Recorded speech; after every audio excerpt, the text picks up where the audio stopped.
कहा जाता है कि सत्य की विजय होती है, सत्य कभी पराजित नहीं होता। सत्य परेशान होता है लेकिन पराजित नहीं होता, झुक नहीं सकता। ये बात तो बिल्कुल सही है। सत्य की राह पर जो चलता है उसको थोड़ा सा तो मुश्किल का सामना करना पड़ता है, लेकिन अंत आते आते तक जीतता है तो वह सत्य ही जीतता। देहाती भाषा में कहावत है सर, देर है पर अंधेर नहीं। अंधेर यह किसी ने कहा, वह सत्य कहेंगे।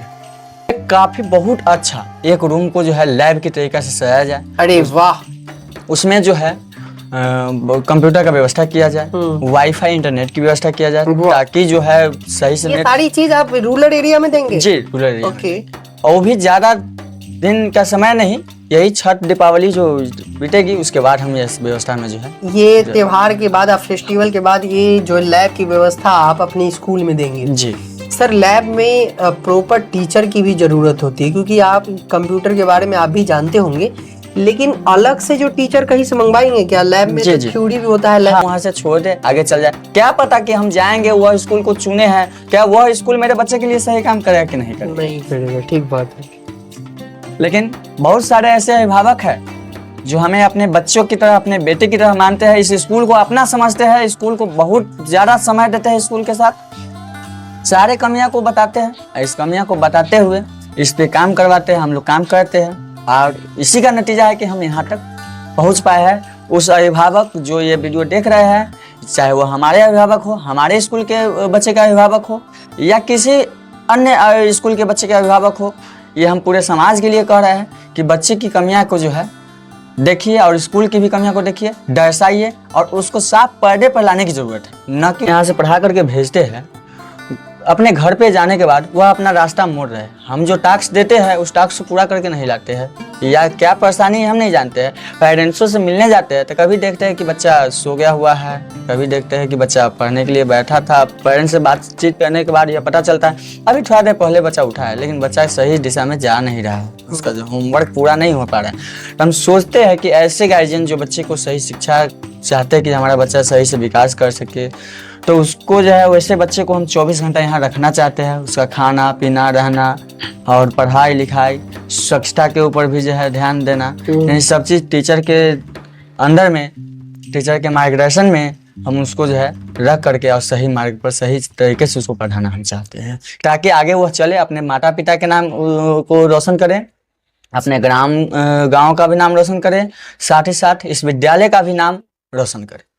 सर, दूसरी बार मेरे चैनल पे आप समय दे रहे हैं, इसके लिए बहुत बहुत स्वागत है आपका। सर, आपका भी बहुत बहुत स्वागत है। क्या सर, इस स्कूल के बारे में हमने पहले वीडियो में जाना कि इस स्कूल की आपने शुरुआत कैसे की थी, लेकिन अब हम जानने की कोशिश करेंगे इस स्कूल में अब जो है आगे आने वाले समय में क्या क्या डेवलपमेंट देखने को मिल सकती है। सर, प्रथम सबसे पहले मैं कहना चाहूँगा कि ये किड्स टेम्पल स्कूल का जो स्टार्ट हम इसको किए हुए थे, तो 28/10/2016 से हमने इसमें जो है अपना कर्म बढ़ाया है, और इसमें समाज का भी काफ़ी अहम भूमिका रहा विद्यालय को यहाँ तक लाने में। विद्यालय यहाँ तक चली है, और विद्यालय जो है समाज के साथ और घर परिवार पूरे लोगों के साथ से ही विद्यालय यहाँ तक इस कड़ी तक पहुंच पाई है। क्योंकि किसी भी गांव में जब होता है तो समाज का साथ बड़ा इम्पोर्टेंट होता है, और बहुत सारे लोग ऐसी संस्था को बड़ा ही पॉजिटिव तरीके से देखते हैं, उसको आगे बढ़ाने की कोशिश करते हैं, ताकि उनके गांव का नाम रोशन हो सके, उनके परिवार के बच्चे पढ़े, उनके समाज के बच्चे पढ़े। ये तो बात ठीक है, लेकिन सर स्कूल में और क्या व्यवस्था आप आगे आने वाले समय में देंगे जिससे समाज और ज्यादा खुश हो सके? देखिए, आने वाले समय में जो है हमने जो सोचा नहीं, इस पे करने का, जो काम करने का जो हमने प्रारंभ किया है, निर्णय लिया है, उसका जो है सबसे पहला कि देख रहा है सर कि हमारे रूरल यानी ग्रामीण क्षेत्रों में कंप्यूटर की जो सुविधा है अभी एकदम न के बराबर में है। ये सबसे बड़ी बात बोली आपने। जो बात किया जाए कि यहाँ से बहुत सारे बच्चे, और हमारे ग्रामीण क्षेत्रों में हमारे गांव के यानी कुम्हरा बिशनपुर ही नहीं, जो भी मतलब यहाँ ग्रामीण क्षेत्रों से बिलीव कर रहे हैं, उस सभी आदमी को कंप्यूटर सीखने में बहुत ज्यादा परेशानी हो रही है, यानी चाह कर भी कंप्यूटर नहीं सीख पाते हैं क्योंकि व्यवस्था नहीं है। यहाँ से दूरी जाना पड़ता है, सीतामढ़ी लगभग 20 किलोमीटर के आसपास में। लोग चाह करके भी, अब बड़े बड़े लड़कियां हैं जो मैट्रिक और इंटर पास कर चुकी हुई है, गार्जियन जाने नहीं देते हैं कि दूरी है, कंप्यूटर के बारे में नॉलेज नहीं है, और चाहते भी है हम कर ले तो नहीं पूरा कर सकते, व्यवस्था नहीं है। तो हमने इस पर जो है विचार जो किया है कि एक काफी बहुत अच्छा एक रूम को जो है लैब की तरीका से सजाया जाए। अरे वाह! उसमें जो है कंप्यूटर का व्यवस्था किया जाए, वाईफाई इंटरनेट की व्यवस्था किया जाए, ताकि जो है सही से ये सारी चीज आप रूरल एरिया में देंगे? जी, रूरल एरिया में। और वो भी ज्यादा दिन का समय नहीं, यही छठ दीपावली जो बीतेगी उसके बाद हम इस व्यवस्था में जो है ये त्योहार के बाद, आप फेस्टिवल के बाद ये जो लैब की व्यवस्था आप अपने स्कूल में देंगे? जी सर, लैब में प्रॉपर टीचर की भी जरूरत होती है, क्योंकि आप कंप्यूटर के बारे में आप भी जानते होंगे, लेकिन अलग से जो टीचर कहीं से मंगवाएंगे क्या? लैब में तो थ्योरी भी होता है। हाँ, लैब के लिए जो है स्पेशल कंप्यूटर क्लास के लिए ही हम बाहर से टीचर मंगवाएंगे, जो कि हमारे बच्चे को भी सप्ताह में एक दिन लैब की व्यवस्था दे सके और सिखा सके, हमारे बच्चे भी सीख सके। साथ ही साथ जो बच्ची ऐसी है जो मैट्रिक इंटर पास करके कंप्यूटर सीखना चाहती है और उसका सर्टिफिकेट भी जो है हम यहाँ से प्रोवाइड करेंगे, जो कि हमारा स्कूल रजिस्ट्रेशन है PSBI न्यू काउंसिल दिल्ली के द्वारा मान्यता प्राप्त है। अच्छा, वहां से हम जो है TC देंगे उन कंप्यूटर का। सर, बहुत सारे जॉब में जब जाते हैं तो कंप्यूटर का नॉलेज होना काफी इम्पोर्टेंट है। जी बिल्कुल। और कंप्यूटर का नॉलेज जिनके पास है वो कहीं ना कहीं किसी न किसी फील्ड में सेटलमेंट हो ही जाते हैं। जी।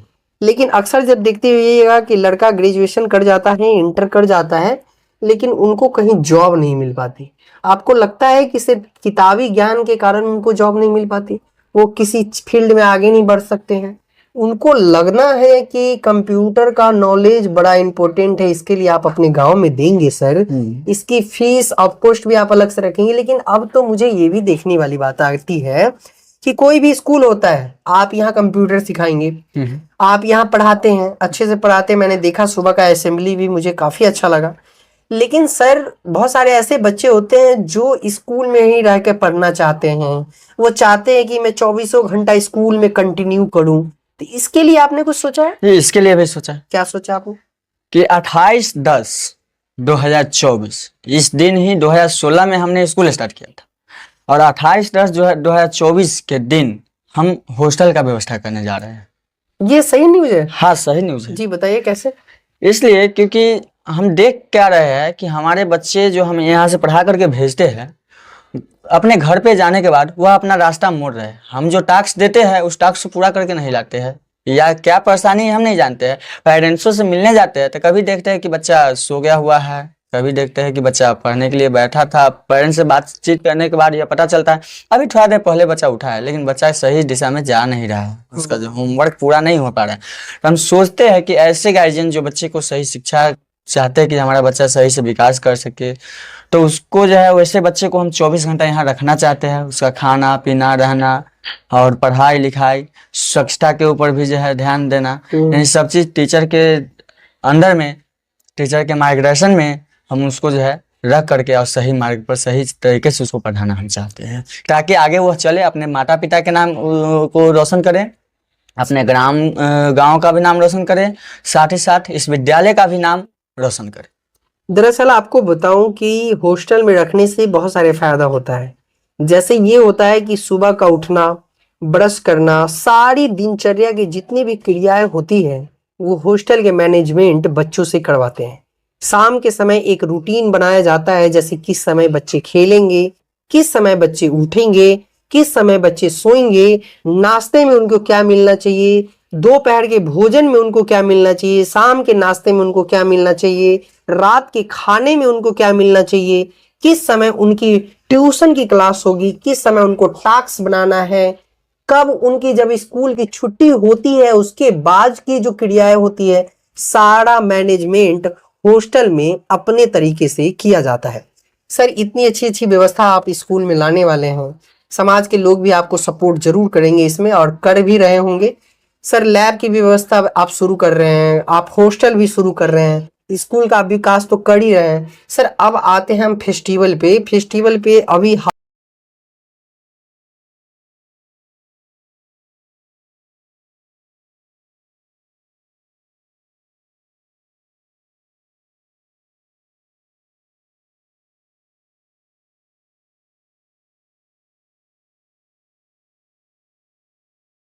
दुर्गा पूजा में आपने बहुत सारी चीजों को सीखने को मिला, आपने देखा, कई सारी वीडियो भी देखा होगा, आसपास के मेला भी घूमे होंगे, लेकिन फेस्टिवल को लोग जो है सिर्फ एक फेस्टिवल की तरह मनाते हैं। सर दीपावली आने वाला है, लोग अपने ऊपर, समाज के ऊपर भी उस पर डिपेंड कैसे रह सकते हैं, इसके बारे में कुछ बताना चाहेंगे दिवाली के ऊपर? आने वाले पर्व त्योहार जो है दिवाली और छठ, ये हमारे बिहार में जो है एक आस्था और बिहार और यूपी के लिए जो है जी जी महान माना जाता है, पर्व माना जाता है, महान पर्व माना जाता है। तो कहने का विचार यह है कि दीपावली हम लोग क्यों मनाते हैं, ये बड़ा सवाल है, बड़ा सवाल है। चलिए कुछ इस पे भी बात कर लिया जाए। जी। दीपावली देखिए राहुल जी, कहने का मतलब यह है कि कहा जाता है कि सत्य की विजय होती है, सत्य कभी पराजित नहीं होता। सत्य परेशान होता है लेकिन पराजित नहीं होता, पराजित नहीं होता, झुक नहीं सकता। ये बात तो बिल्कुल सही है। सत्य की राह पर जो चलता है उसको थोड़ा सा तो मुश्किल का सामना करना पड़ता है, लेकिन अंत आते आते तक जीतता है तो वह सत्य ही जीतता है। देहाती भाषा में कहावत है सर, देर है पर अंधेर नहीं। अंधेर नहीं। यह किसी ने कहा, वह सत्य कहे हुए है, बिल्कुल सत्य कहे हुए है। जैसे कि राम जी पर ही बात कर लिया जाए कि उनको जो है 14 वर्ष की वनवास भेजा गया, और वह वहां से जब वह सत्य पे थे तभी वहां वनवास काट करके तब जो है अपने अयोध्या को लौट आए। और ये दीपावली जो हम लोग मनाते हैं, दीपों का त्योहार है, और उनको वापस लौटने की खुशी में ही हम सभी लोग जो है घी का दीपक जला करके 14 वर्ष के वनवास काट करके जब राम जी आए तो उन्हीं को आने के खुशी में हम लोग जो है यह दीपावली मनाते हैं। सर दीपावली हम मनाते हैं, लेकिन क्या लगता है कि अब समाज के जीवन में, परिवार के जीवन में, एक स्टूडेंट के जीवन में वो दीपक कब जलेगा, कैसे जलेगा? ये जो है सर मेहनत, मेहनत रंग लाती है, कहावत है, सच में मेहनत रंग लाती है। जब बच्चे पढ़ेंगे, बच्चे के जो पेरेंट्स, हमारे अभिभावक, बच्चे के अभिभावक जब उसको ध्यान देंगे कि क्या करना है, कैसे हम चलेंगे कि हमारा बच्चा सही राह पर चलेगा। सिर्फ बच्चे का अभिभावक, वह बच्चे का ही अभिभावक नहीं है, वह हमारा भी अभिभावक है। वाह। वह हमारी जो गलती होती है वह भी हमें दर्शाते हैं, हम उस गलती में सुधार लाते हैं। अगर सुधार नहीं लाते हैं तब फिर वो कहते हैं कि नहीं कुंदन जी आप इसको जो है इसे कीजिए, और हम उनको बताए हुए राहों पर चलते हैं तो आज यहाँ तक पहुंचे हैं। कहने का मतलब यह है सर कि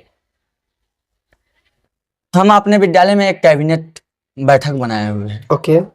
उस हर सप्ताह जो है उस कैबिनेट के साथ बैठक होती है। जी जी। उस बैठक में क्या क्या कमियां हैं उसको निकाला जाता है, ढूंढ स्कूल की कमियां निकालते हैं। स्कूल की कमियां निकाल। अरे वाह, ये सबसे अच्छी बात है कि अगर किसी चीज में अगर कमी निकाल के उसको सही राह पे लाया जाए तो वो कमी का जो पोटली है धीरे धीरे खत्म होने लगता है। कैसे करते हैं आप बताइए? क्या बैग तो खत्म नहीं हो सकता, लेकिन अगर मान लिया जाए कि आज हम बैठे और बैठने के बाद एक कमी निकला, ढेर सारा कमी निकला, उसमें से एक कमी को हम सुधार लाए, फिर अगली बैठक में बात किया जाता है क्या क्या सुधार आया और क्या क्या रह गया, फिर उस पर काम करते हैं। जैसे कि हमने बच्चे को पढ़ाया, किसी टीचर का जो है यहाँ पढ़ाना सही नहीं लगा पेरेंट्स को, जी जी, फिर वो बताते हैं कि इसी, और वो हमको बहुत खुशी मिलती है इस चीज को सुन करके कि हमारी कमी जो है हमारे सामने आ रही है। ऐसा मतलब बहुत सारा स्कूल है कि गलती तो सब कर सकता है, आप भी करते हैं, आप भी करते हैं, कोई भी आदमी कर सकता है, हर एक आदमी, लेकिन उसको सामने दर्शा करके दिखा करके फिर उस पे काम करवा लेना वह बहादुरी हुआ। यह ना कि हम वहां से छोड़ दे आगे चल जाए, क्या पता कि हम जाएंगे वह स्कूल को चुने हैं, क्या वह स्कूल मेरे बच्चे के लिए सही काम करेगा कि नहीं करेगा, नहीं करेगा, ठीक बात है। लेकिन बहुत सारे ऐसे अभिभावक है जो हमें अपने बच्चों की तरह, अपने बेटे की तरह मानते हैं, इस स्कूल को अपना समझते हैं, स्कूल को बहुत ज्यादा समय देते हैं, स्कूल के साथ सारे कमियां को बताते हैं, इस कमियां को बताते हुए इस पे काम करवाते हैं, हम लोग काम करते हैं, और इसी का नतीजा है कि हम यहाँ तक पहुंच पाए हैं। उस अभिभावक जो ये वीडियो देख रहे हैं, चाहे वो हमारे अभिभावक हो, हमारे स्कूल के बच्चे का अभिभावक हो, या किसी अन्य स्कूल के बच्चे का अभिभावक हो, ये हम पूरे समाज के लिए कह रहे हैं कि बच्चे की कमियां को जो है देखिए और स्कूल की भी कमियां को देखिए, दर्शाइए और उसको साफ पर्दे पर लाने की जरूरत है, न कि वहां से रास्ता मोड़ लेना। राइट। चलिए, हमारे साथ स्कूल के डायरेक्टर सर थे। सर, हम कंप्यूटर लैब पे फिर दोबारा आना चाहेंगे जी। ये व्यवस्था आप कब से शुरू कर रहे हैं? दीपावली और छठ के कितने दिनों बाद? दीपावली और छठ पूजा के एक सप्ताह के बाद। ओके, चलिए दीपावली और छठ पूजा के एक सप्ताह के बाद जो है अपने स्कूल किड्स टेम्पल में लैब की व्यवस्था की जा रही है, जिसमें आपको कंप्यूटर के वेरिएंट दिखाई देंगे। उस पर कैसे काम किया जाता है अब रूरल एरिया के बच्चे भी उस पर सीखेंगे। ये सबसे बड़ी बात होती है कि जब एक स्कूल खुलता है और छोटे से स्तर से लेके जब बड़े ऊंचाई तक पहुंचने वाला होता है और उसमें बहुत सारे डेवलपमेंट धीरे धीरे होते रहते हैं जिससे बच्चे का भी विकास हो, सबसे बड़ी बात है। किड्स टेम्पल नाम ही ऐसा है जो समझ सकते हैं। सर एक बात आपने बताई थी, किड्स टेम्पल को हिंदी में कहते हैं शिशु विकास विद्या मंदिर। विद्या मंदिर। समझिए आगे क्या कुछ अपडेट आती है इस स्कूल से जुड़ी हुई। हम भी इस स्कूल से जुड़ चुके हैं और इस स्कूल की व्यवस्था में अब जो भी डेवलपमेंट देखने को मिलेगी उसमें हम आपको हर वो चीज बारीकी से दिखाने की कोशिश करेंगे। अब जो है बहुत सारे स्कूल का एडमिशन भी जनवरी में शुरू होने वाला है। सर आपके स्कूल में कब से प्रक्रिया शुरू हो रही है? बहुत सारे लोग हैं जो अब आपके स्कूल से जुड़ना चाहेंगे। आपके स्कूल में लैब की व्यवस्था हो जाएगी, हॉस्टल का व्यवस्था हो जाएगा, आप पूरी तरीके से मैनेजमेंट कर रहे हैं, तो कब से जो है ये सब व्यवस्था शुरू होने के बाद अब एडमिशन की प्रक्रिया शुरू होगी? सर एडमिशन की प्रक्रिया जो है वो हमारे कैबिनेट के बैठक में यह पारित कर दिया गया है कि 1 जनवरी से न्यू एडमिशन के लिए जो है स्टार्ट कर दिया जाएगा। 1 जनवरी से हम न्यू एडमिशन करने जा रहे हैं। दूसरी नंबर बात कि एडमिशन के तौर पे जो है कुछ बातें हम कहना चाहेंगे पेरेंट्स को कि जो सोचते हैं कि नहीं मेरा बच्चा अभी जो है 3 साल का ही है, हम इसको अभी एडमिशन कैसे क्यों करवाए स्कूल में, तो उस पर हम थोड़ा बात करना चाहेंगे। जी बताइए। कि जैसे मान लिया जाए कि बच्चा की उम्र जितना बढ़ जाता है उसके बाद ही उसी के स्कूल में जाएगा। अगर 3 साल से बच्चे को दे रहे हैं प्ले एंड लर्न में, खेलने और सीखने में, तो बच्चा अगर इस क्लास जिसको कहते हैं, हाँ बड़े बड़े स्कूल में क्या होता है दरअसल कि छोटे छोटे बच्चे भी स्कूल जाते हैं, वो क्लास अटेंड नहीं करते, नर्सरी क्लास में भी नहीं बैठते, लेकिन प्ले क्लास होता है जिसमें बच्चे को खेलना सिखाया जाता है, बैठने का तरीका सिखाया जाता है, बोलने का तरीका थोड़े थोड़े शब्दों में सिखाया जाता है। सबसे पहले उनको बताया जाता है कि आप स्कूल में आए, उनको ड्रेस पहनने का तरीका बताया जाता है, जूता पहनने का तरीका बताया जाता है। तो वो उस स्कूल समय केयर टेकर होता है सर। उस स्कूल में बताया जाता है कि ये केयर टेकर है और इस बच्चे की रिस्पॉन्सिबिलिटी सारे दिन की इनकी रहती है। तो क्या आपके स्कूल में भी केयर टेकर रहेगा? बिल्कुल, ये सबसे अच्छी बात है, ये बहुत अच्छी बात आपने अपनी बोली। आगे आने वाले समय में देखते हैं किड्स टेम्पल में क्या क्या होता है। लैब की व्यवस्था होने वाली है, आपको बताया हॉस्टल की व्यवस्था होने वाली है, प्ले क्लास की व्यवस्था होने वाली है, बहुत सारी डेवलपमेंट किड्स टेम्पल में हमको देखने को मिलेंगे। अब जो है किड्स टेम्पल में अब कैमरे की निगरानी से भी इस क्लासरूम को पूरी तरीके से सील किया जाएगा। जी ओके, कैमरा तो है ही सर, सिर्फ अब रूम में लगाना है, क्लासरूम में लगाना, क्लासरूम में लगाना। बाकी आपने बाहर तो लगाया, जी ऑफिस में लगाया आपने, हॉल में लगाया है आपने, अब क्लासरूम में लगाना है, जिससे आप निर्धारित कर सकें कि टीचर कैसे पढ़ाते हैं, बच्चे किस क्लास में कितने ज्यादा पढ़ पा रहे हैं, ये सारी निगरानी आप रखेंगे। किड्स टेम्पल के अगर आप सहयोगी हैं और आसपास के लोग हैं या फिर आप दूर दराज से हैं, किड्स टेम्पल को सहयोग करें और नई ऊंचाइयों तक पहुंचाने की कोशिश करें। हमारे ये वीडियो आपको कैसा लगा? और किड्स टेम्पल में एक और शुरुआत आपने की है सर, ये बताना भूल गए, basic knowledge of moral value का क्लास आप हफ्ता में 1 दिन करवा रहे हैं। ये सबसे अच्छी बात है। जब बड़े बड़े स्कूल में आप जाएंगे तो वो क्लास आपको वहां पे देखने को मिलेगी। हफ्ते में 1 क्लास सर आते हैं और अटेंड करते हैं, जिससे उनके बच्चे को बाहरी ज्ञान के बारे में बताया जाता है, उनके नॉलेज की विकास के बारे में बताया जाता है कि सही गलत क्या है, उसमें निर्णय आप कैसे ले सकते हैं। उसमें बहुत सारे टॉपिक आते हैं, रिस्पेक्ट आता है, ऑनेस्टी आता है, सिंपैथी आता है, मदद करने की हेल्पिंग आता है सर।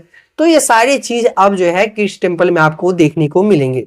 वीडियो को शेयर जरूर कीजिएगा और किड्स टेम्पल से जुड़ी हुई कोई भी इंफॉर्मेशन चाहिए, स्क्रीन पे चल रहा नंबर आपको दिखाई दे रहा होगा, उस पर कॉल करके आप पूछ सकते हैं, कोई भी इंक्वायरी कर सकते हैं। फिलहाल जय हिंद।